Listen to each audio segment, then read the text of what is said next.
Con la clase de hoy empezamos a transitar la segunda mitad de este breve curso sobre la masonería y me pareció oportuno para empezar la clase hacer una breve recapitulación panorámica de lo que ya hemos visto. Hemos tratado en las tres clases anteriores, primero, de la esencia de la masonería como unidad de una cierta ideología, que es básicamente la ideología iluminista, con una institución que la vehiculiza y organiza y proyecta actividades según esa ideología. Hemos visto en la segunda clase el tema de los orígenes, complejo tema de los orígenes de la masonería.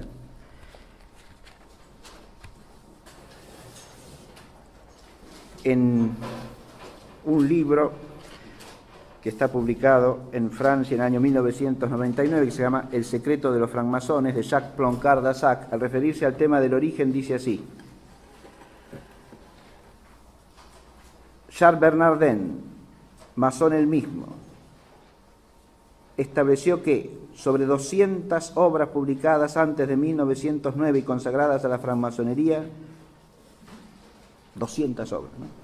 28 autores remontaban los orígenes a los constructores de la Edad Media, 5 a los cruzados, 12 a los templarios, 9 a la Roma antigua, 7 al Génesis, 6 a los judíos, 18 al Egipto antiguo, 3 al diluvio, 15 a la creación del mundo.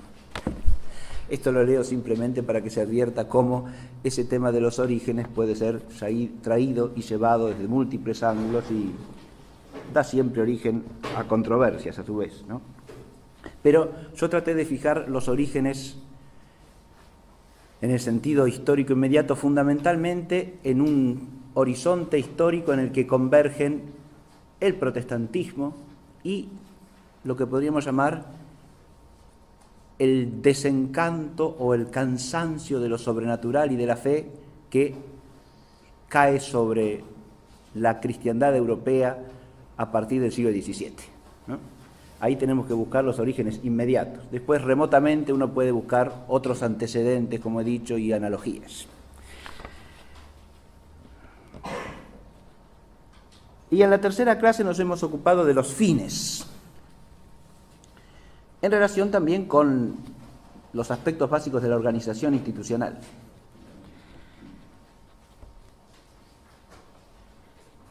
La finalidad fundamental la situamos en nuestra última clase en ese lema de el nuevo orden de los siglos, ¿verdad? Establecer el orden nuevo de todas las cosas, barriendo con el antiguo, ¿no? Hay que demoler para después construir. Y esa finalidad entraña a su vez un fin fundamentalmente anticristiano, porque ese orden que hay que barrer es el orden cristiano.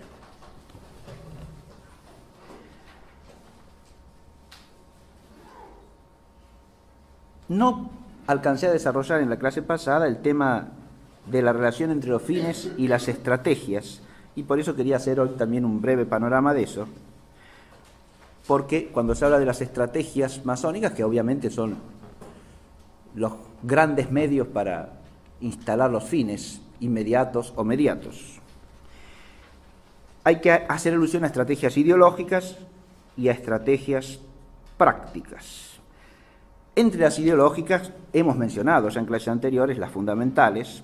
Primero, la revolución semántica, es decir, la apropiación del lenguaje con peso histórico y con connotaciones relevantes para la tradición, pero ese lenguaje es apropiado para cambiarle el significado a términos claves, ¿no? E instalar los nuevos valores, es decir, los valores que estas palabras transformadas de significación vienen a significar. Esas palabras van asociadas a su vez a los ideales revolucionarios, como vimos en la clase pasada, ese texto dirigido a Garibaldi sobre la libertad, la igualdad y la fraternidad.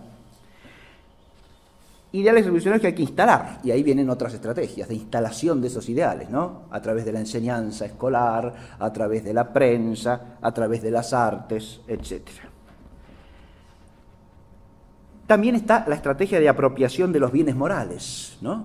Apropiarse del espíritu de una nación, por ejemplo, y del cierto nacionalismo, como el caso paradigmático que pusimos de Italia, precisamente en relación con Garibaldi, también en nuestro caso se da eso, ¿no?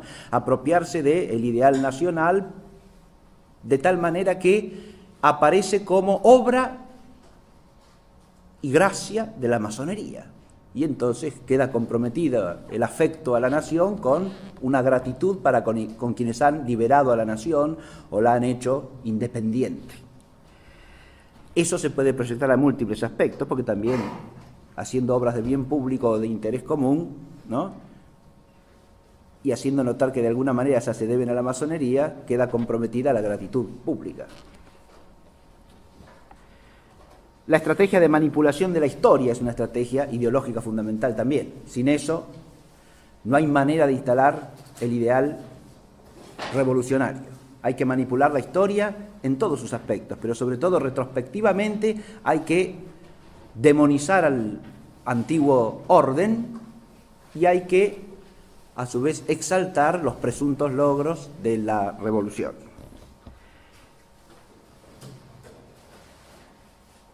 Y luego tenemos las estrategias prácticas, por supuesto, la destrucción de la República Cristiana por medio de revolución político-institucional, la destrucción de la familia cristiana, la destrucción de la cultura cristiana y, como fin último, estratégico, la destrucción de la Iglesia. Pero este es un tema del que trataremos en la clase próxima, así que de eso no voy a decir nada ahora. El establecimiento de un Estado revolucionario como estrategia es el gozne entre ambos aspectos, el ideológico y el práctico. Estado revolucionario es un concepto que uno puede decir es hasta una contradicción en los términos. Claro que sí, porque el Estado existe para ordenar el todo al bien común. Pero si el Estado es intrínsecamente revolucionario, existe para generar el conflicto y desarrollarlo, una dialéctica de conflicto, para decirlo en términos claros, y convertir eso en la vida misma de la sociedad, ¿no? Y eso es lo que hace el Estado revolucionario. Disocia para establecer al Estado como el superior a la disociación y por lo tanto una suerte de pequeño Dios que está más allá de las partes. Pero todas estas estrategias ideológicas o prácticas que se han ido imponiendo victoriosamente en amplios sectores de la vida pública y privada de nuestras sociedades, no tendrían la eficacia que han tenido y que tienen si no fuese porque detrás de ellos hay lo que podríamos llamar una cierta religiosidad, un espíritu religioso. Ahí nos enfrentamos con la tesis fundamental que yo quiero exponer en esta clase de hoy. Y es cómo se explica la eficacia del complejo masónico desde el plano humano. Y la explicación fundamental está, según me parece a mí, en su raíz religiosa. Su raíz religiosa. Este es un tema sobre el cual también hay amplia bibliografía. Yo voy a citar solamente una cosa. Hace unos pocos años, él, que era entonces ministro de Educación de Francia, Vincent Peillon, presentó un libro suyo en el que hablaba de el carácter incompleto de la Revolución Francesa. Y hace una historia de por qué la Revolución Francesa había quedado incompleta. Se refiere a la Revolución de 1789. Y la tesis central del libro, ¿cuál es? Que la Revolución de 1789 fue una revolución política, pero no llegó a ser una revolución en los espíritus. Fue material, pero no fue espiritual. Y no fue espiritual, ¿por qué? Y porque la espiritualidad quedó en manos de la Iglesia Católica. Entonces desarrolla el planteo de esa problemática en los ideólogos de la continuidad de la revolución a lo largo del siglo XIX francés, hasta llegar a fines del XIX, principios del XX. Él se había escrito un libro sobre Jean Jaurès que se llama Jean Jaurès y la religión socialista. En este otro libro retoma la temática y sostiene que el problema fundamental, ¿cuál era? El problema fundamental era que a la revolución le faltaba apropiarse de la espiritualidad religiosa del pueblo francés, que era incompatible con el Estado revolucionario moderno. ¿Por qué? Y porque los franceses eran católicos. Ese Estado revolucionario había triunfado en Inglaterra, había triunfado en Estados Unidos, ¿pero por qué? Y porque la población era protestante, y el protestantismo era la forma de cristianismo adaptada a la modernidad. En cambio, el catolicismo era incompatible con las libertades modernas, con la concepción moderna del Estado. Había, por lo tanto, que hacer una de dos cosas, dice Pellion: o protestantizar Francia, lo que se intentó, dice, pero no tuvo éxito, o crear una nueva espiritualidad religiosa que pudiese sustituir al catolicismo, y ahí es donde viene lo que él llama el laicismo como religión.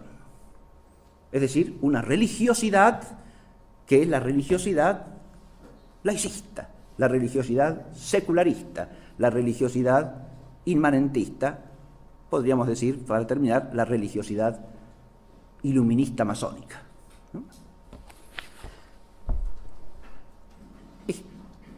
Fíjense ustedes que el autor de este libro que estoy resumiendo brevemente fue ministro de Educación de Francia entre el año 2012 y 2014.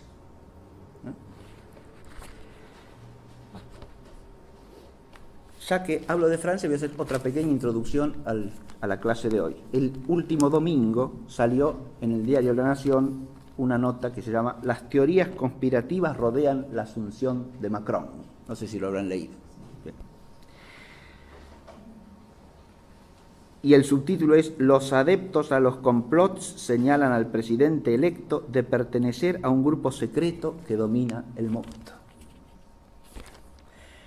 Esto se refiere al acto que hizo Macron en París, ¿no?, con ocasión de su acceso a la presidencia de la República Francesa,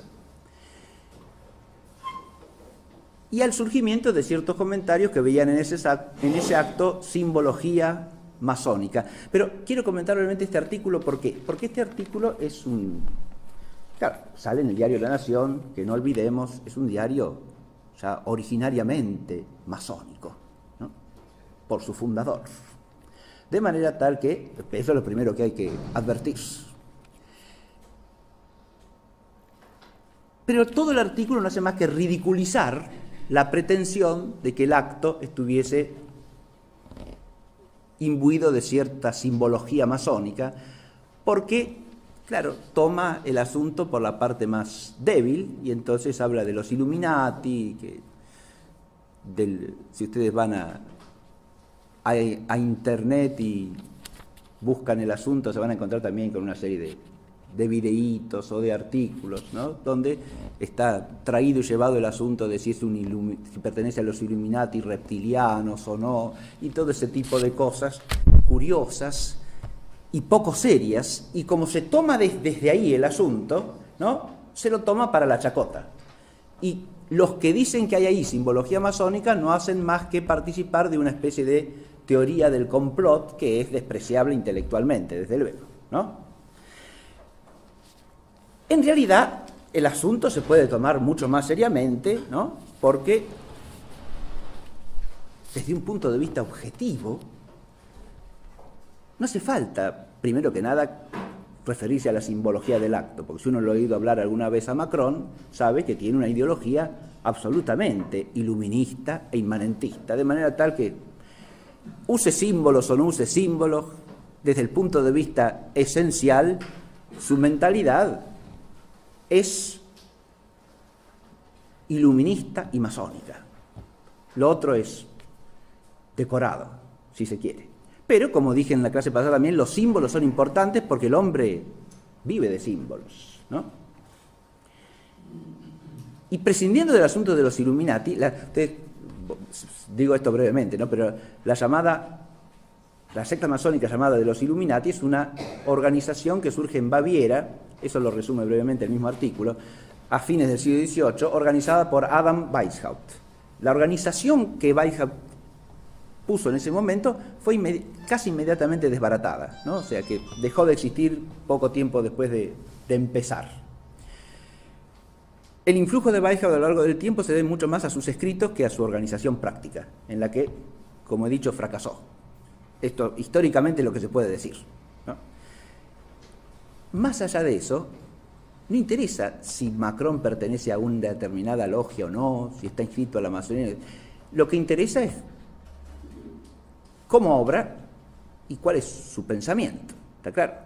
Y ese acto también tiene una simbología que es importante. No hace falta ir a los Illuminati para advertir que si él se pone a hablar teniendo como fondo la gran pirámide que está en el Louvre, ¿no es cierto?, en el espacio del antiguo Palacio Real, ¿no?, hay toda una simbología detrás de eso, es evidente, ¿no? Esa era la sede de la monarquía. Y el nuevo presidente va ahí y se pone delante de la pirámide, que es por lo menos un monumento al modernismo, al progresismo, al culto del hombre, y además es un símbolo masónico. Eso ya se habló cuando en la época de Mitterrand se hizo la pirámide. ¿Sí? Bien. No hay que ser ningún conspiracionista para entender eso. Para nada de nada. Esto lo digo porque siempre nos enfrentamos con el mismo asunto acá, ¿no? Si uno habla de este tema, tiene que hacerlo con suficiente seriedad y claridad como para no caer en la caricatura, digamos así, fácil de despreciar del conspiracionista paranoico. Como si hablar de la masonería y del influjo histórico de la masonería implicase alguna clase de paranoia, ¿no? Bien. En realidad, no tener en cuenta eso es una falta absoluta de seriedad historiográfica, que tendrá que cargar el que lo haga, ¿no? El que no hable en absoluto de la existencia de la masonería y de su influjo en la historia de los últimos 3 siglos. Ahora sí paso al tema fundamental de la clase de hoy, que es la masonería como religión. En primer lugar, quería destacar algunas nociones fundamentales de carácter general, porque para hablar de la masonería como religión tenemos que, por lo menos, esclarecer nuestra mente o recordar brevemente nociones básicas acerca de qué entendemos por religión, porque si no, ni sabemos de lo que estamos hablando, como siempre, ¿no? Si no esclarecemos los conceptos, todo permanece en la vaguedad. Cuando hablamos de religión, clásicamente estamos hablando, primero que nada, de la relación del hombre con la divinidad. Esa relación implica siempre un componente intelectual, porque el hombre es capaz de Dios porque es inteligente, porque tiene racionalidad. Primera cosa, el hombre por ser racional puede conocer que hay Dios. Entonces, siempre la religión tiene un componente intelectual, un componente racional. Tiene también un componente volitivo, porque al conocer que hay Dios, el hombre no puede dejar de preguntarse cómo debe relacionarse con Dios y qué exige la divinidad de él. Ese componente volitivo implica el orden moral, el orden cultural. Y también hay una componente afectiva, si se quiere, que es consecuente a esa voluntad, porque en cuanto la voluntad está dirigida a ese bien supremo que es la divinidad, obviamente todo lo que atañe a la divinidad es caro al corazón del hombre, con un afecto específico, que es lo que se llama la piedad religiosa, ¿no? Es decir, ese afecto por el cual el hombre se estremece y reconoce la superioridad de la divinidad y se dirige a ella con la totalidad de su ser, como aquella realidad de la que todo su ser y su vivir depende. Ese reconocimiento de dependencia radical es inseparable de la religiosidad humana. Estoy hablando de religión en un sentido filosófico, si se quiere, es decir, lo que suele llamarse la religión natural. Que el hombre es naturalmente religioso y por su propia naturaleza de ser racional es capaz de Dios, para nosotros, cristianos, es incluso una verdad revelada. Está expresamente, explícitamente en el libro 13, en el capítulo 13 del libro de la sabiduría, donde se dice que los hombres, haciendo uso de su inteligencia, de su razón, contemplando las cosas creadas, pueden por analogía conocer a su autor, tal cual. Y si no lo hacen, son inexcusables. Claro que se pueden perder en las obras, porque son tan bellas las obras de Dios que se pueden extraviar contemplándolas, dice el autor del libro de sabiduría. Eso de alguna manera parecería atenuar su culpa, pero, repite, igualmente son inexcusables si se embelezan con las obras y no reconocen a su autor. Esto lo retoma San Pablo en el capítulo 1 de la Epístola a los Romanos. En el capítulo 2, San Pablo va un poco más allá, porque hace alusión a la dimensión práctica que yo dije recién. No solo el hombre es capaz de conocer que hay un Dios, un único Dios, sino que además puede con su inteligencia reconocer ciertas exigencias prácticas que se derivan de allí, ¿no? Cierta ley natural, ¿no? Que a los que no tienen la ley revelada, dice San Pablo, les sirve de norma en relación con su conducta.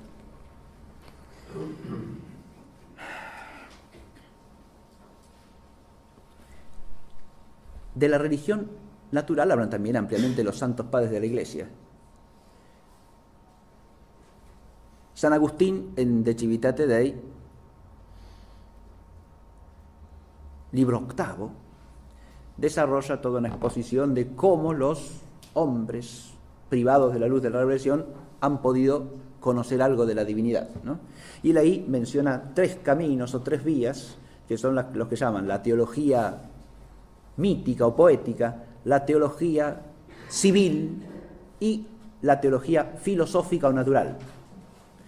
Solo en esta tercera ve un camino que lleva de alguna manera hacia el único Dios. Las otras las asocia siempre con el politeísmo y por lo tanto con la idolatría, ¿no?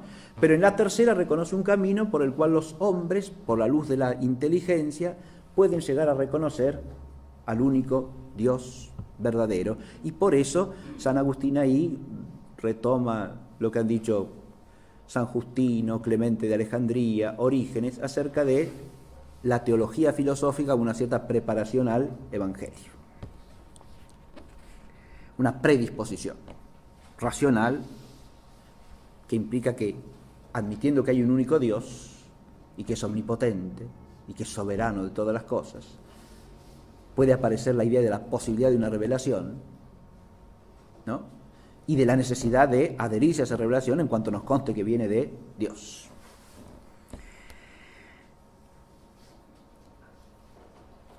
De la religión, y ahí entramos en el concepto de religión revelada, ¿no? La religión revelada trasciende esa capacidad natural del hombre de abrirse hacia Dios, porque en la religión revelada es Dios el que se entrega al hombre, se le manifiesta, se le hace presente, le entrega a través de una palabra sobrenaturalmente inspirada, sobrenaturalmente generada, su propio pensamiento. Se le revela.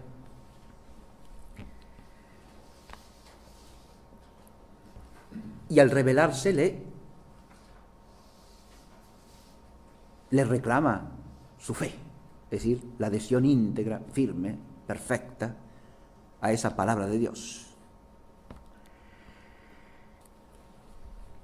Entre la religión natural y la religión revelada hay distinción, pero no separación.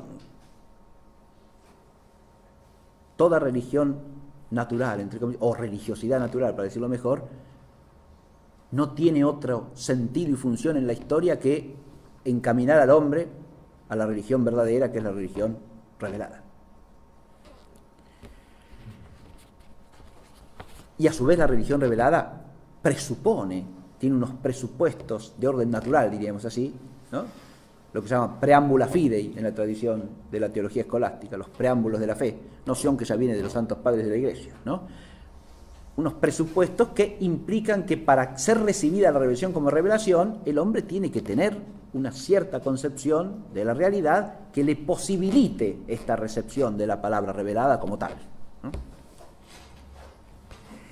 Todo esto está siempre, desde luego, bajo la providencia de Dios y forma parte de un único designio en el cual el orden natural está contenido en el sobrenatural y a su vez en lo que se llama teológicamente el orden hipostático, porque todo el orden sobrenatural culmina en el misterio de la encarnación del Verbo, para gloria y alabanza de la Trinidad Santísima. Hay desviaciones de la religión,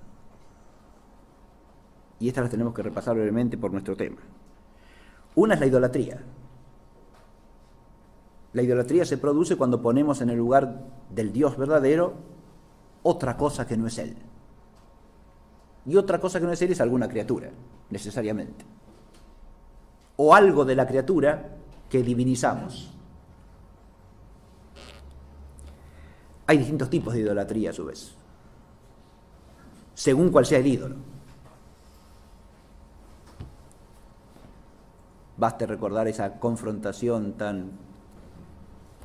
quizá un tanto exagerada retóricamente, pero muy sugerente y profunda, que hace Chesterton en ese capítulo de El hombre perdurable, que se llama La guerra entre los dioses y los demonios, donde compara la idolatría romana con la fenicia, la cartaginesa, la púnica, ¿no? Como dos tipos de idolatría opuestos por su talante intelectual y moral, porque una es una idolatría centrada en dioses familiares y la otra una idolatría centrada en una divinidad que es puro poder y que exige constantemente sacrificios humanos para ese poder cuyo símbolo es el dinero, ¿no? Sí, hay ídolos e ídolos, ciertamente. Claro. Hoy se ve papolatría también. También. Sí, bueno, fíjese, la idolatría es poner en el lugar de Dios cualquier realidad que no sea Dios mismo. Usted puede poner a un hombre en ese lugar, claro que sí. Ahí usted está tocando un tema que es interesante, porque la idolatría puede darse tanto en el ámbito pagano como en el propio cristianismo, ¿no? En el cristianismo, cuando ponemos en el lugar de Dios algo que, si bien tiene relación con Dios, no es Dios, ¿no? Si nosotros hacemos de un ser humano Dios, entonces incurrimos en idolatría, ciertamente, lógico. Si en lugar de ver en el Papa al sucesor de Pedro, al sucesor del príncipe de los apóstoles, al que tiene el primado en toda la Iglesia, doctrinal y de jurisdicción, como nos enseña la fe católica, ¿no? Convertimos al Papa en una suerte de ser divino, en una suerte de deidad. Hay maneras más sutiles de caer en idolatrías desde ese punto de vista, cuando, por ejemplo, yo he hablado de la palabra revelada. La palabra revelada es palabra de Dios, ¿no? Lógico.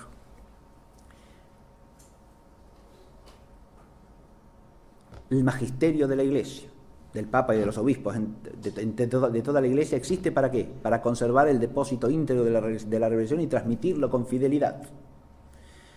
En cuanto enseñan la palabra de Dios, su magisterio es no humano, es divino, porque nos están enseñando la doctrina de la fe, la palabra revelada.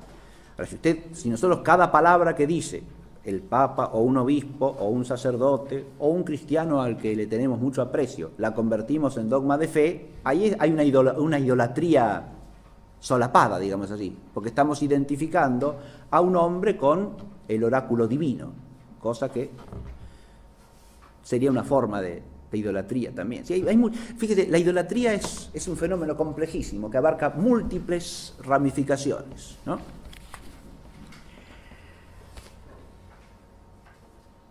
Pero la idolatría es un vicio opuesto a la religiosidad auténtica, ¿no?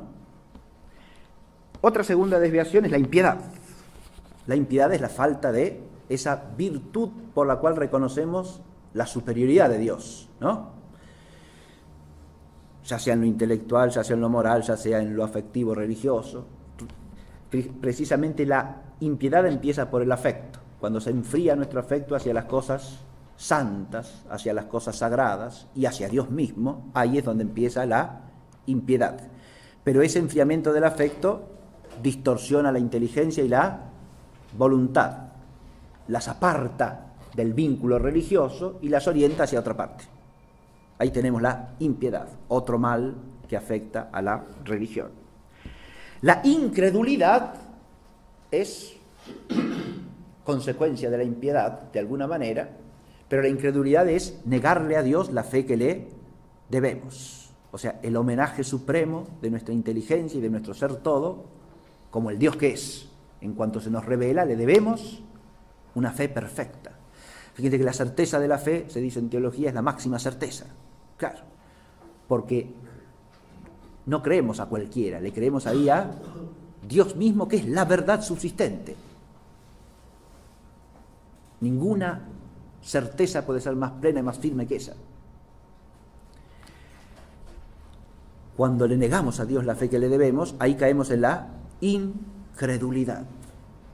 La incredulidad, adviértase, puede darse en el pagano que no reconoce la verdadera fe, pero también en el que, habiendo recibido alguna parte de la revelación, se niega a recibir la plenitud de la revelación, o en el que, reconociendo ciertas verdades de fe, rechaza otras. Cualquiera de esos casos tenemos incredulidad. Yo creo esto, pero esto otro ya no. Incredulidad, claro.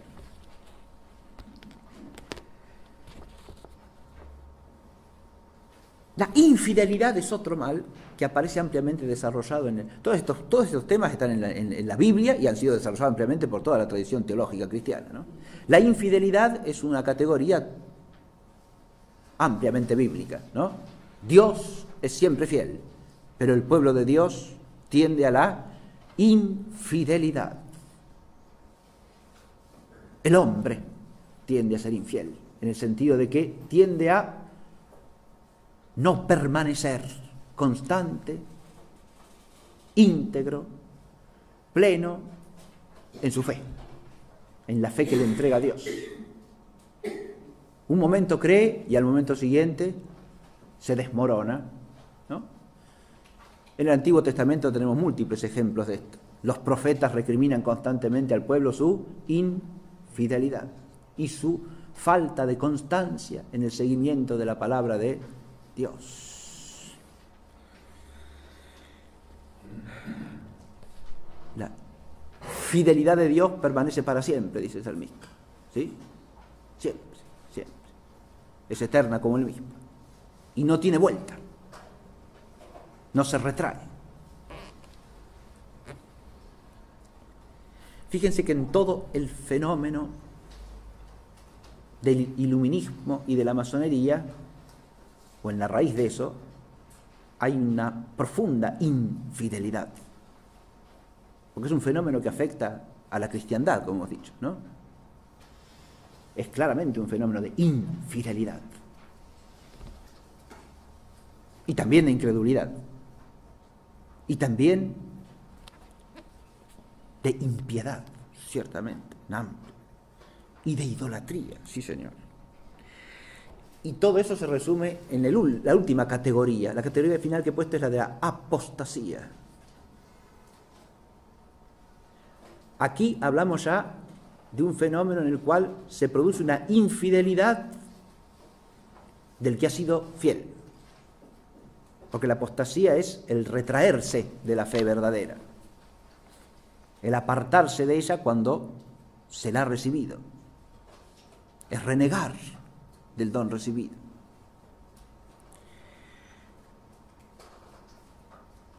hecho, fíjense que históricamente en el conjunto del panorama del designio de Dios tenemos diversas instancias de apostasía, ¿no? Hay en la incredulidad de gran parte del pueblo de Israel ante la venida del Mesías hay cierta, no solo infidelidad, sino también cierta apostasía. Hay una retracción de la fe profética que se ha tenido por la negación de la plenitud de la revelación. Y en el iluminismo y la masonería hay una apostasía del cristianismo.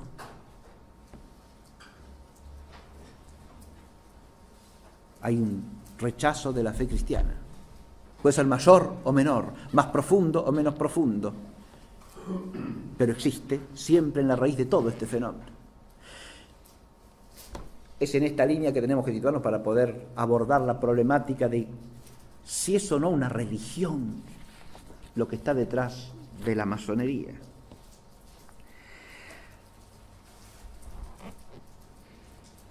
Hechas estas apreciaciones preliminares, ya podemos dar una primera respuesta.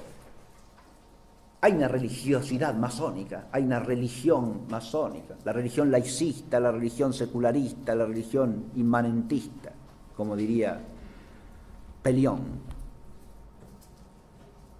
O como dice también Augusto Comte, ahora me voy a referir un poco más con su religión positivista, ¿no? ¿Religión verdadera? Ciertamente que no. La religión sobrenatural es lo negado, radicalmente. Si ustedes van en el esquema al punto siguiente, hay un elemento constitutivo de la ideología masónica, iluminista masónica, primer elemento, que es el naturalismo. El naturalismo es el rechazo radical de todo el orden sobrenatural, como algo imposible, como algo que no puede existir, más aún, como algo que es una invención humana con la sola finalidad de dominar unos hombres a otros hombres. Esto aparece en un librito que circuló en Europa desde fines del siglo XVII, que se llama Tratado de los Tres Impostores. Ese librito, de autor anónimo, es uno de los pilares del naturalismo iluminista. Desarrolla la idea de que la religión es algo necesario para el hombre. El hombre es naturalmente religioso. Todas las religiones son básicamente lo mismo. Estoy haciendo un resumen del librito. Todas las religiones son básicamente lo mismo. Son religiones naturales. Vienen de la naturaleza, van hacia la naturaleza, tienen como fin el progreso natural. Las únicas que se dan de ahí son las pretendidas religiones reveladas. Hay que ser tolerante con todas las religiones naturales, pero no hay que tolerar en modo alguno la pretensión de que exista una religión sobrenatural o revelada. La revelación es imposible, lo sobrenatural no existe, y los fundadores de religiones que han pretendido ser depositarios de una revelación no son más que hombres que a través de esa ficción ideológica han establecido la superioridad de los que poseían la revelación sobre todos los demás, con el objeto de ejercer poder sobre ellos. Los tienen atemorizados a partir de la idea de que esa revelación viene de la divinidad y los someten a su voluntad. Fíjense que aquí tenemos estos fines del siglo XVII, ¿sí? No hay que esperar ni a Feuerbach, ni a Marx, ni siquiera a Voltaire para ver dichas, para oír que se digan o para leer escritas todas estas atrocidades. Claramente, apostáticas o no, sí señor. Incrédulas también, infieles también, e idolátricas también. Este autor es un poquito posterior a otro autor, Vanini, que fue fraile carmelita y apostató de la fe, y escribe una obrita que se titula La naturaleza, diosa y reina de todos los mortales. Ahí tienen ustedes ya no solo el naturalismo, sino también el ídolo que es la naturaleza, diosa de todos los mortales. El naturalismo en realidad suprime la religión natural. El naturalismo es un rechazo de la revelación, pero también suprime la religión natural, porque la religión natural implica reconocer que hay un Dios. Ahora, un Dios que es impotente más allá del orden natural no es Dios. Un Dios que no se puede revelar de alguna manera no es Dios. Un Dios para el cual lo sobrenatural es imposible no es Dios. De modo que el naturalismo típico de la mentalidad iluminista y masónica no solo va contra la religión revelada, sino también suprime la auténtica religión natural, la religiosidad de la naturaleza humana. La suprime, ahora digo otra cosa, corrompiéndola. No la suprime como hecho del ser de la naturaleza humana. Ahí está la paradoja. Porque el ser de las cosas no lo establece ideología humana alguna, por perversa que sea. El ser de las cosas viene de Dios y es siempre el mismo. Entonces el hombre permanece naturalmente religioso. Y acá viene la complicación del problema.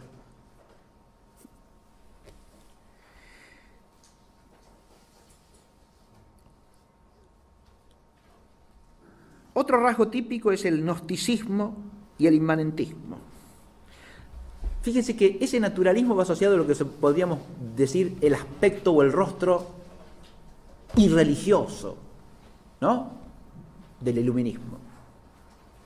Si uno habla de la religión iluminista, no, como el iluminismo es más bien irreligioso. ¿Cómo va a ser religioso? Tiene un costado, una faceta impía, sí señor. Hay que demoler. Pero tiene una faceta esotérica. Ahora viene una reelaboración del asunto, la otra cara, ¿no? El inmanentismo se transforma ¿en qué? En gnosticismo. El iluminista nos viene a decir, toda la religión revelada es un cuento,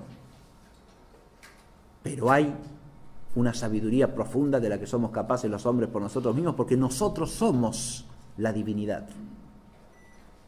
El ser absoluto y nosotros nos identificamos, ¿sí? Basta pensar en Hegel para entender de lo que estoy hablando, ¿sí? El absoluto y la historia se identifican, y la historia es el autodespliegue del absoluto. ¿Y a través de quién se despliega el absoluto como espíritu? Y a través del hombre, que es el ser portador del espíritu. De modo que el hombre y el absoluto vienen a ser lo mismo. Y en cada instancia de la historia el hombre es la divinidad, según la época y según el momento histórico. Hay otras formas de gnosticismo, menos pseudofilosóficas que el sistema hegeliano y más esotéricas, ¿no? Baste pensar en la metafísica de Saint-Germain, por ejemplo, ¿no?, asociada directamente a la masonería, porque el martinismo es una corriente masónica, se ha organizado como tal y existe actualmente, ¿no? Pero en la base de la gnosis, ¿cuál es? Esa identificación panteística entre la naturaleza y la divinidad, entre la historia y la divinidad, entre el hombre y la divinidad, porque naturaleza e historia culminan en el hombre, de modo que lo auténticamente divino es el hombre mismo, el hombre por sí, el hombre desligado de toda trascendencia. Esta religión, acá puede caber una religión, obviamente, porque hay un, fíjense, en el lugar del Dios verdadero ahora se está poniendo al hombre como ídolo, ¿verdad? Y ese hombre que es el ídolo se basta a sí mismo, ¿no? Por eso puse aquí la religión de la autosuficiencia, que es lo más característico de lo que podríamos llamar el talante religioso iluminista masónico. De ahí la identificación del hombre con el constructor, ¿no?, que edifica la historia, que se edifica a sí mismo, que se crea a sí mismo, que se produce a sí mismo en la historia. Tenemos ahí entonces un historicismo y un panteísmo que son la elaboración ideológica del inmanentismo. Hay una inmanencia deificada. Esa inmanencia deificada está cerrada sobre sí misma porque lo contiene todo. No está abierta a lo trascendente, porque lo trascendente es ella. Claro que esa trascendencia hay que postularla de alguna manera, hay que algo, de alguna manera, como algo otro tiene que aparecer. Es lo porvenir, es el futuro, es el fruto de la revolución que todavía no se terminó. Así sucesivamente, ¿no? Hay un desplazamiento en el tiempo de la figura ideal, objeto de todo el afecto idolátrico de piedad, ídolo al que se sacrifican toda clase de bienes, incluidas vidas humanas, ¿no? A ese ídolo que es la instancia culminante de la historia a través de la revolución. El hombre, a través de esta visión, identifica, aquí hay un problema enorme de todo gnosticismo, pero en particular de este gnosticismo historicista.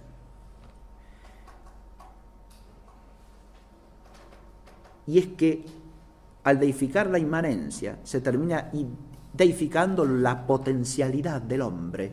Lo dice expresamente Feuerbach esto, ¿no? Cuando Feuerbach, Ludwig Feuerbach, me refiero a la figura culminante de lo que se llamó la izquierda hegeliana, ¿no? Y antecedente directo de Carlos Marx. Marx lo considera el máximo materialista antes que él, aunque no suficientemente materialista.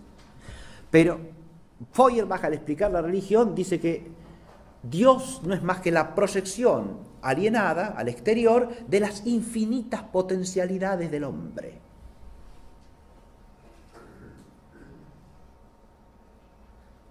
Digo que ahí está poniendo el dedo en una llaga de todo este gnosticismo inmanentista, y es lo siguiente: al deificar la inmanencia se termina deificando en última instancia la materialidad y la potencialidad.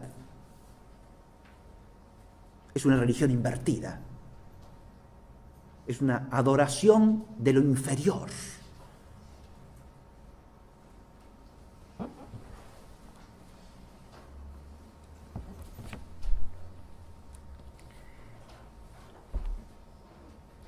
La otra visión que quiero desarrollar para complementar esto es lo que podríamos llamar la gran ambigüedad de la religiosidad masónica.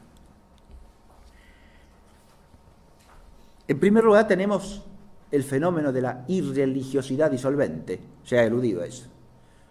Con la religión verdadera hay que arrasar, es ahora lo que hay que barrer para edificar el nuevo templo, ¿no?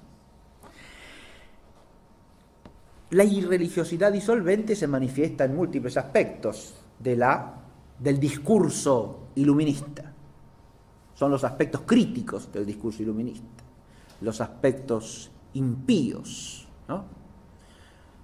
Los que arremeten contra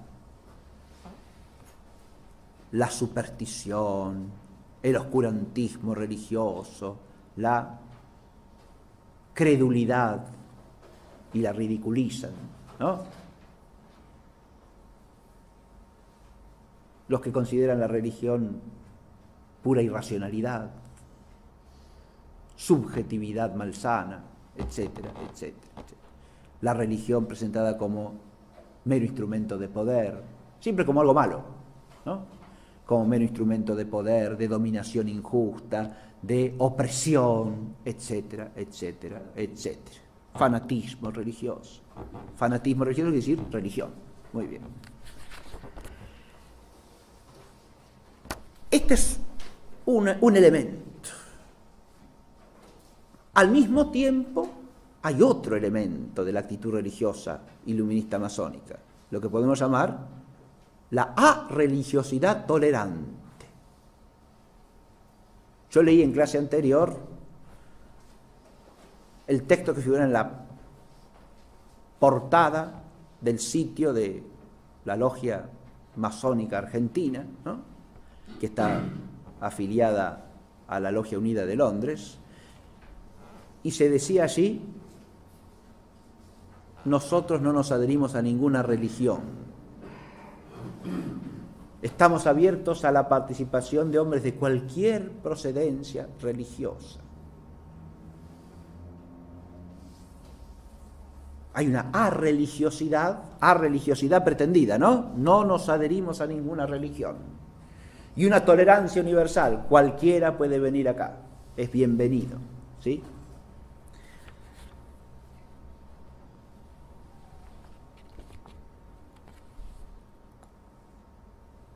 Esta arreligiosidad tolerante hay que tomarla en unión con lo otro, si no, no la entendemos bien, ¿no?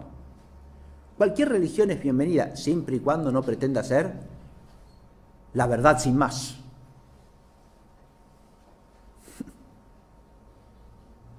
Entonces no cualquier religión es bienvenida, más aún. La religión en sentido pleno, la religión verdadera, no puede ser bienvenida,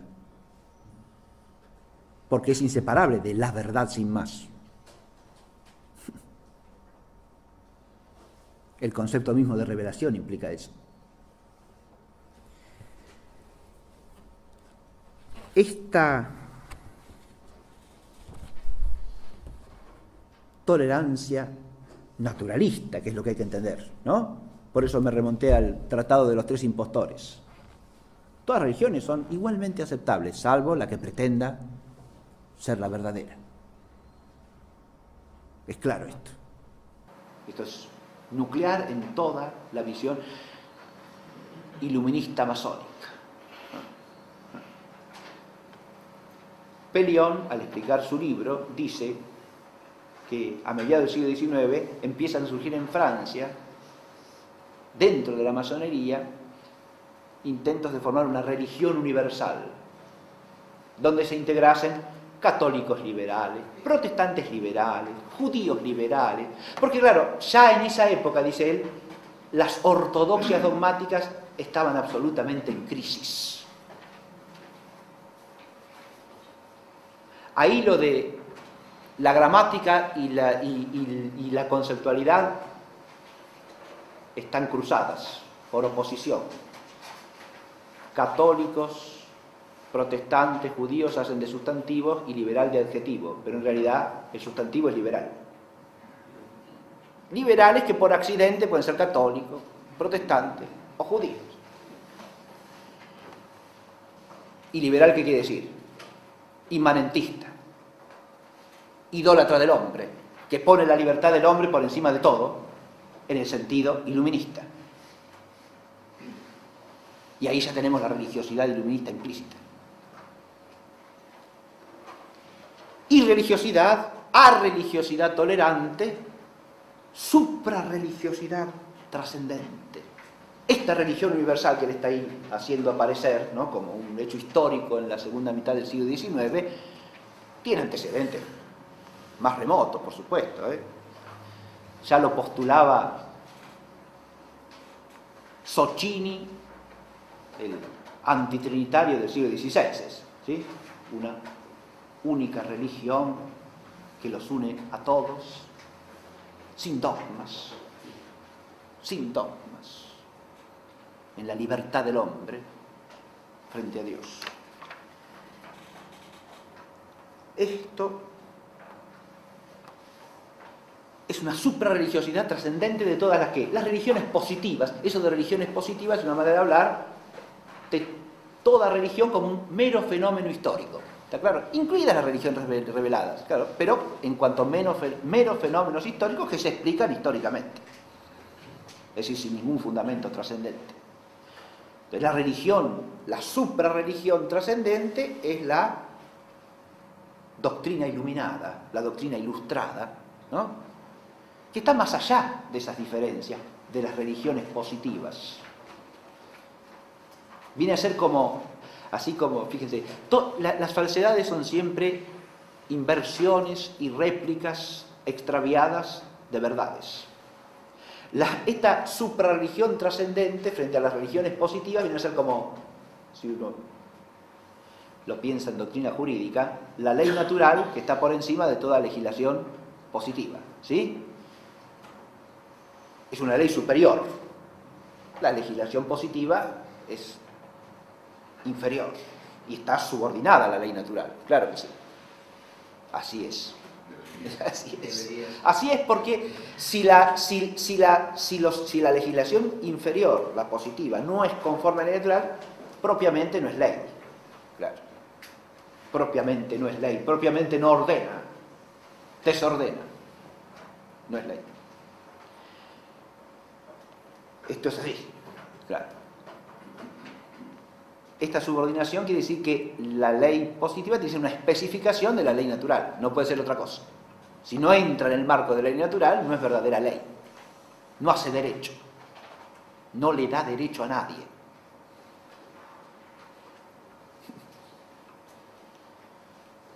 Ahora esta figura la invertimos en un sentido.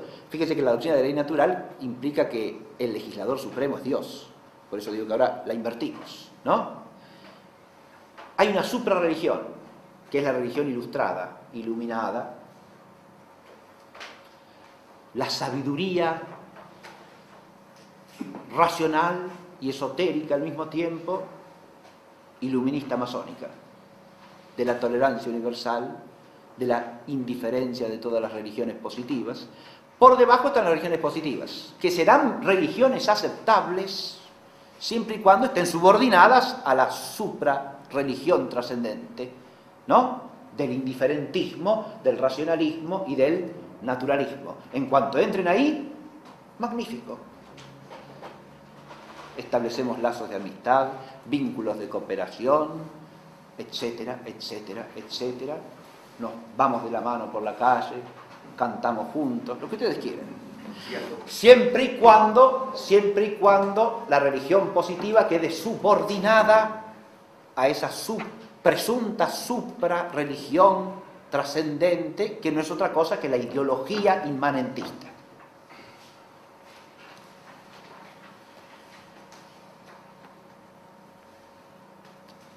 Y sin embargo ahí no termina el asunto, porque hay algo más.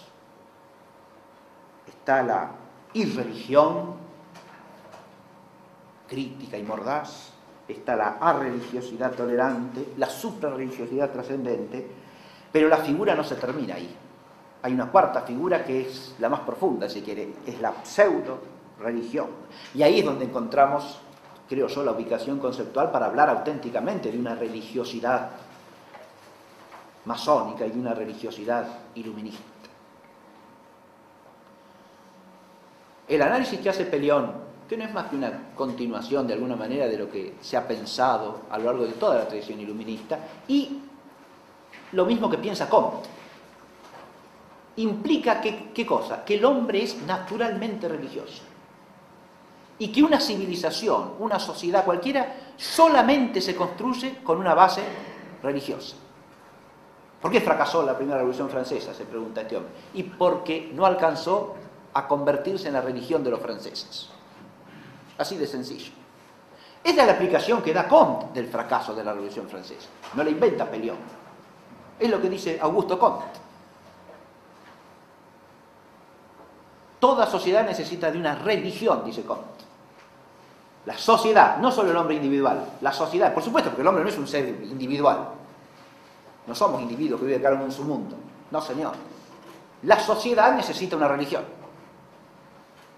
Es la religión la que en la sociedad es la base de toda la vida social. Claro que sí.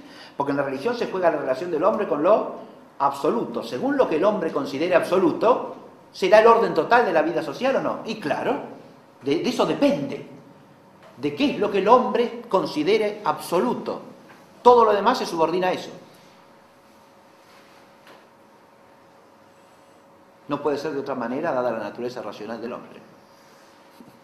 Al absoluto se subordina lo que es relativo. Claro que sí. La vida social, como la vida personal, necesitan de un absoluto de referencia. Si no, divagan, van a la deriva, no tienen norte, no tienen meta, no tienen orden.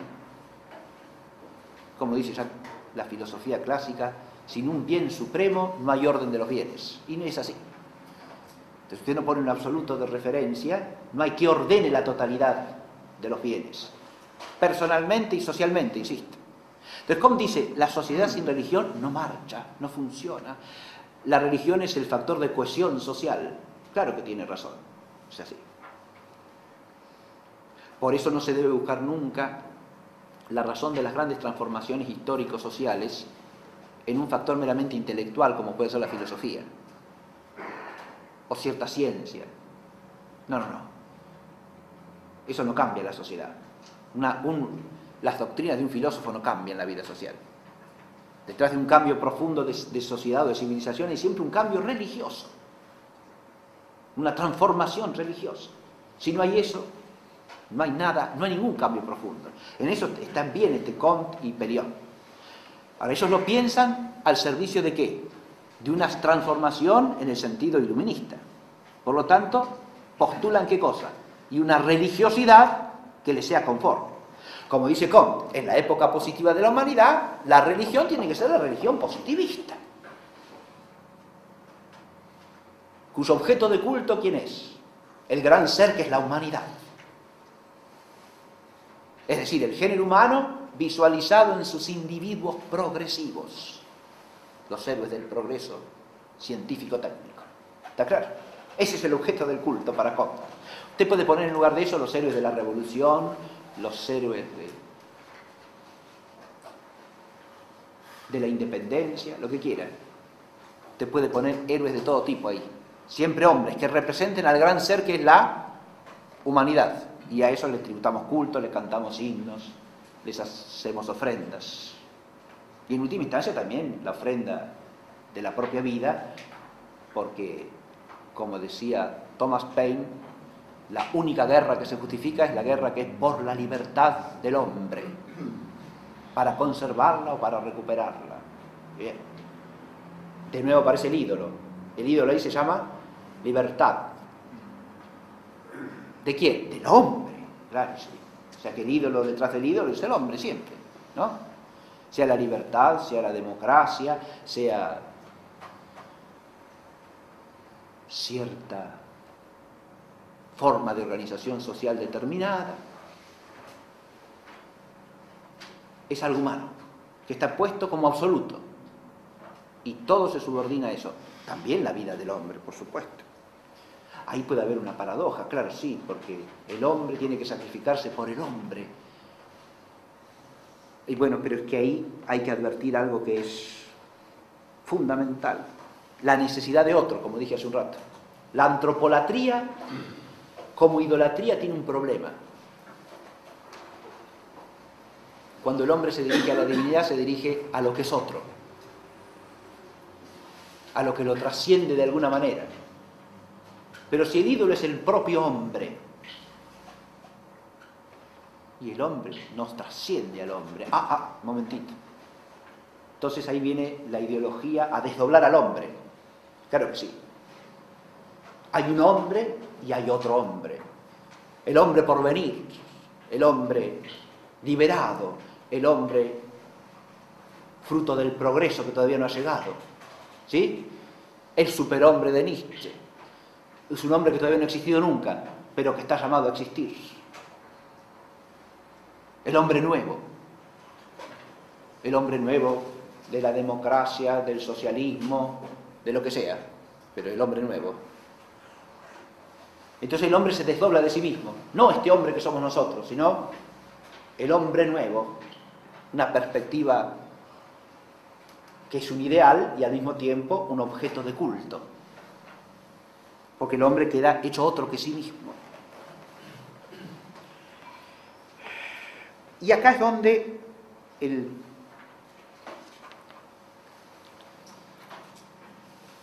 el tema de la religiosidad masónica toca otra arista que hay que tener en cuenta, porque atraviesa todo se encuentran todos los tratados que se ocupan del problema, y es lo que suele llamarse el satanismo en la religiosidad masónica.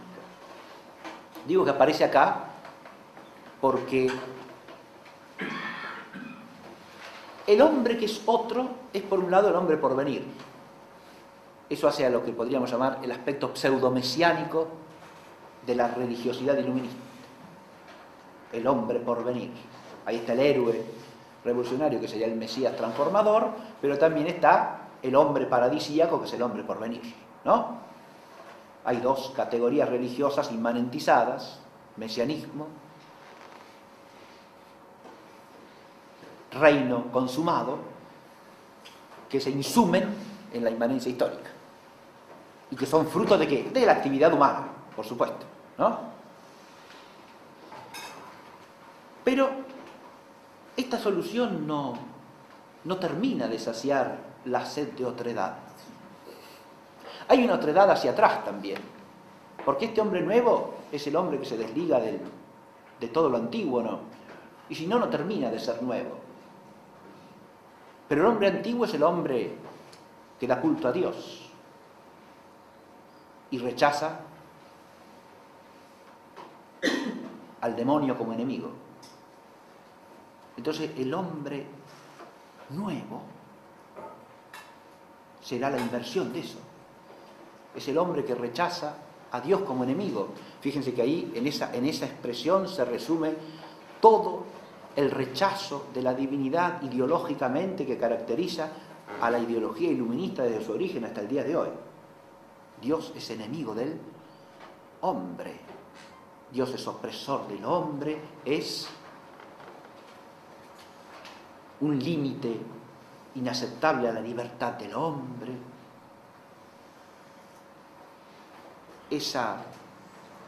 Y entonces será el que rechaza a Dios como enemigo y da culto al demonio. Por eso ese vínculo con el satanismo aparece ya en el siglo XVIII con nitidez, con claridad, en algunos autores que se atreven desde su lugar a manifestar, ¿no? Baste recordar al poeta inglés William Blake.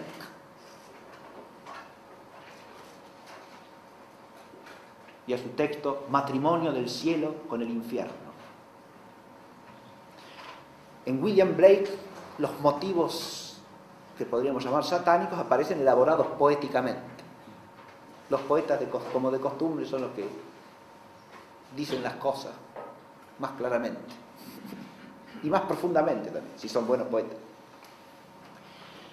William Blake ahí manifiesta una ideología que podríamos llamar claramente gnóstica, porque el bien, en realidad, ¿dónde está? Porque ese es el tema de toda la obrita esa que mencioné recién, ¿no? Esa obra poética. ¿Dónde está el bien? El bien es algo opuesto al mal, el cielo al infierno, Dios a Satán. No. Son dos aspectos de lo mismo: el bien y el mal, el cielo y el infierno, la virtud y el vicio. No hay verdadera virtud sin vicio, no hay bien sin mal, no hay Dios sin Satán. Entramos en una especie de dualismo en el cual las cosas existen solamente porque existen sus opuestos. Y el bien definitivo no es más que la conciliación de los opuestos, la verdad y el error, el bien y el mal morales, no son más que dos facetas de lo mismo. Entonces, también hay que adorar al mal, porque sin el mal no habría bien.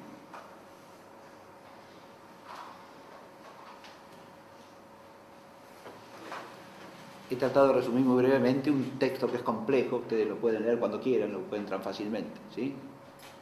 Pero esta visión de Blake abre las puertas a una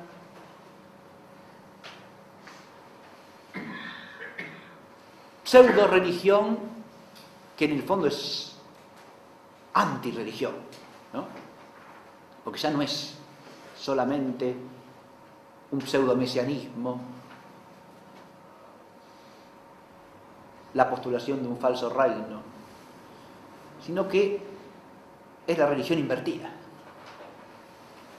deliberadamente invertida. Y uno se pregunta, ¿para qué? Desde el hombre en orden a la exaltación del hombre, porque en el poema de Blake, cielo, infierno, Satán y Dios no son más que invenciones del hombre, al servicio del hombre, y que cuya dialéctica se juega en el hombre, de nuevo. El inmanentismo lo absorbe todo en la inmanencia y no queda lugar para la trascendencia.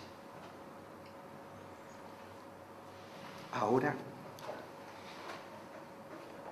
una última reflexión y termino. Sí. Fíjense que esto abre un panorama.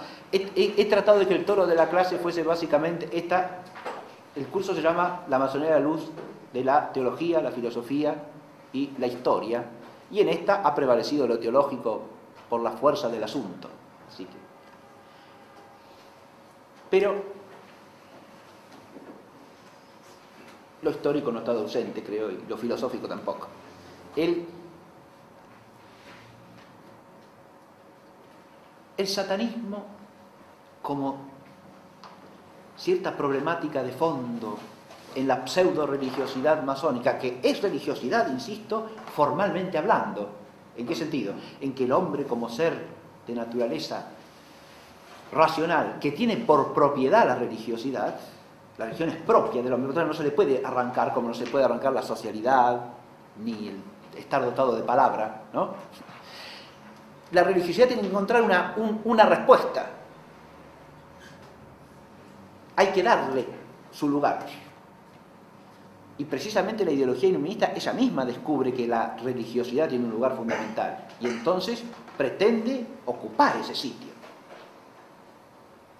No hay que dejar la religiosidad humana librada a las religiones positivas. Estas, en la medida en que son manipulables o manejables por la ideología iluminista, pueden funcionar bien. Pero la religión auténtica que la tiene que coordinar a todas y guiar a todas como se debe es la suprarreligión ilustrada. Pero si uno reflexiona teológicamente, toda esta impiedad, idolatría, infidelidad y apostasía, desde un punto de vista teológico, no se pueden desprender del influjo demoníaco. Ahora ya dicho en términos teológicos trascendentes. Como dice San Agustín también de Civitate Dei, al hablar de la idolatría de los paganos, los ídolos son básicamente demonios que engañan a los hombres para que les den culto a ellos. ¿Con qué fin? Que no le den culto al Dios verdadero. Nosotros solemos pensar en los ídolos de los paganos como puras invenciones de la mente humana. Eso en gran medida no es más que fruto del racionalismo instalado entre nosotros. Pero San Agustín no piensa así. Más aún, el grueso de los padres de la Iglesia no piensan así. Detrás del fenómeno de la idolatría hay una acción maligna. Y hay incluso, los seres demoníacos son seres espirituales y pueden manifestarse a nivel espiritual. Pueden aparecerse, claro. Pueden protagonizar una pseudo-revelación también, claro. Eso también forma parte de toda la tradición teológica. Cuando alguien en la historia de la Iglesia pretendió tener una revelación privada, interviene la Iglesia para investigar por qué. Y porque eso puede venir de Dios o no, puede venir de otra parte. Claro. Puede venir del hombre mismo por ser una ilusión o puede tener un origen maligno. Eso es lo que hay que discernir. Pero acá lo que quiero decir es esto, hay una paradoja enorme acá. El hombre que pretende ser Dios del hombre, en realidad es el hombre que se hace esclavo del maligno. Y también esclavo de sí mismo, claro. De lo peor de sí mismo. Ahí está la paradoja, ¿no?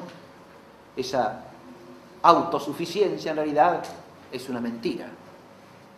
El hombre nunca es autosuficiente. Dice, claro, es una mentira.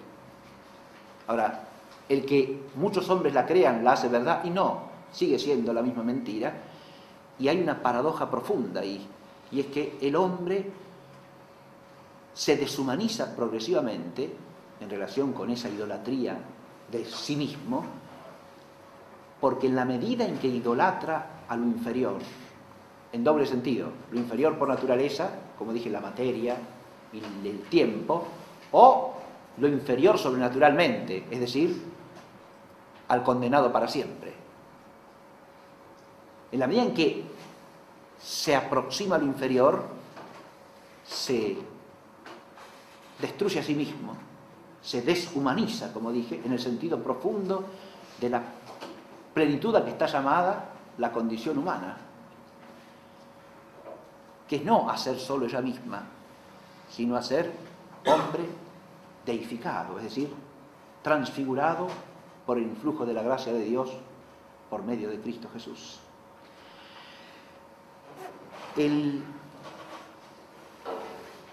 Aquí hay una contradicción y una paradoja al mismo tiempo, pero solamente quería decir una cosa para terminar, ya me pasé. La analogía y la relación misteriosa a este respecto entre el judaísmo postcristiano y la masonería es una cosa que vale la pena reflexionar. Habría muchas reflexiones, pero voy a hacer una sola muy sencilla, que es esta.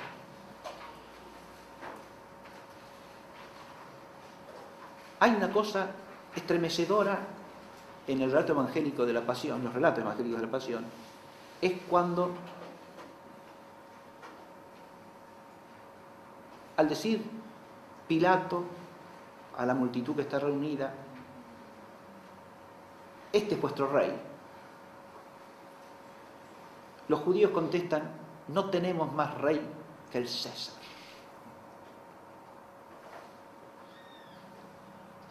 A nosotros eso nos puede parecer una cosa poco significativa, pero si uno lo estudia teológicamente, esa es una expresión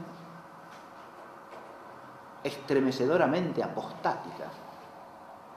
Ahí sí que Caifás debía haberse rasgado las vestiduras. Porque un judío que dice, no tengo más rey que el César, está pisoteando la fe de Israel. Lo mismo sería si un cristiano dijese, no tengo más rey que fulanito de tal, y fulanito de tal es un hombre que gobierna, ¿no?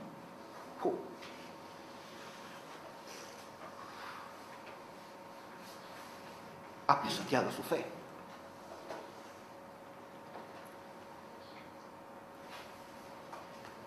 No tengo más rey que el pueblo.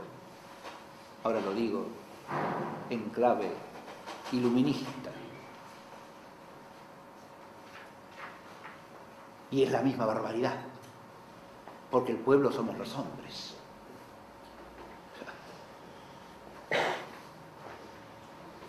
El César y el pueblo son hombres. ¿Pero por qué me remonté a eso? Porque hemos dicho que una de las conexiones entre judaísmo y masonería es que va a haber una especie de ilustración dentro del judaísmo, ¿no?, que se aparta de la piedad judía talmúdica en gran medida y se constituye en uno de los factores que operan dentro de la masonería también, ¿no? ¿Qué es lo que los une? Y obviamente el rechazo del orden cristiano. Sí, señor. Pero acá está la misma paradoja y la misma cosa abismal. Ese judío, si lo hace con cierta arraigo a su propia identidad religiosa, debiera darse cuenta que el rechazo de Cristo va unido al rechazo de Dios mismo. Al punto que para ir contra Cristo hay que aliarse a quienes, a los que rechazan a Dios sin más, a los que incluso de alguna manera están promoviendo el culto del hombre y hasta cierto culto de Satán. Eso sería una reflexión que puede hasta dar origen a cierto ánimo de conversión, podríamos decir, ¿no? Quizá la masonería puede convertir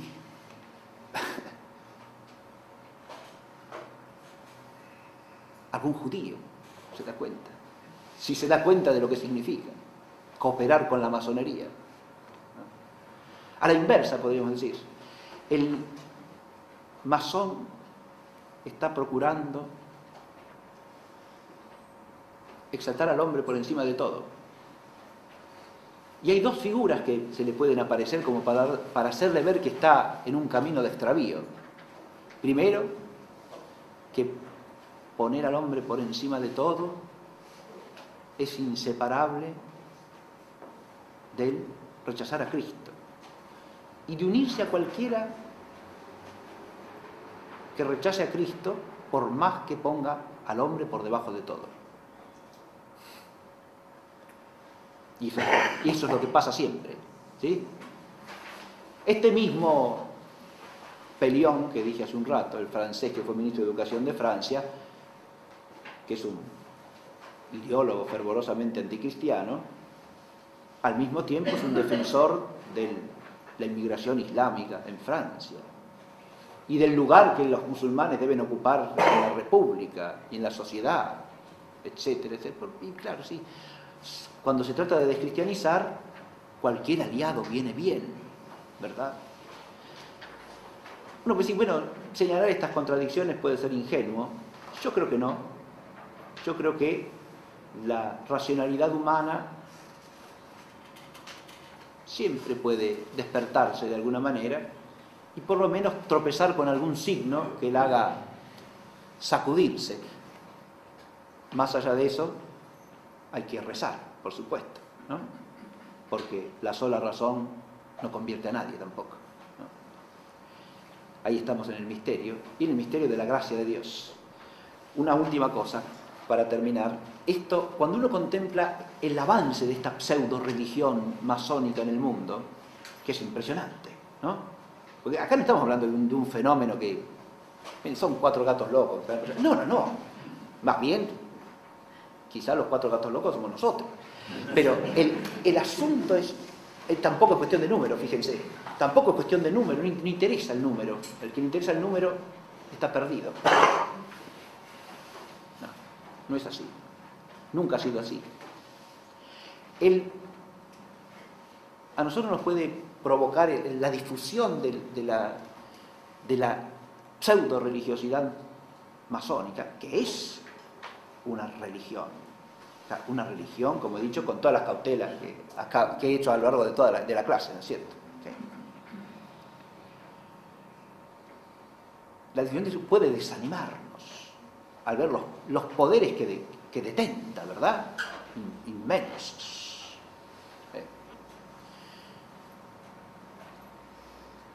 Pero, para terminar, recuerdo un pasaje de El Señor de los Anillos, que es un diálogo entre Gandalf y Saruman. Saruman representa un espíritu mediador rendido a las fuerzas del mal. Y está rendido a las fuerzas del mal porque ve que es tan poderoso que lo que él le dice a Gandalf es que contra esa fuerza no hay manera de vencer. Y en esa expresión está la raíz de una apostasía, ¿o no? Y claro que sí, contra esa fuerza no hay manera de vencer. Pero ¿cómo no va a haber manera de vencer contra la fuerza que es esencialmente inferior? Porque no tiene a Dios con ella. Por más que la fuerza que responde a la voz de Dios sea pequeñita, y débil y frágil, vasos de barro en los que Dios ha puesto su gracia, siempre, si Dios está contra nosotros, ¿quién contra nosotros? ¿Sí? Esto implica, en el contexto del Señor de los Anillos, un coraje épico, ¿verdad? Sí. No solo en el contexto del Señor de los Anillos. Ahí el poeta como dije hace un rato del otro poeta, este es un poeta luminoso, no oscuro como el otro. Pero acá el poeta también dice la verdad, ¿sí? Ese coraje épico es necesario, ¿sí? Y quiera Dios dárnoslo cuando sea menester. Muchas gracias.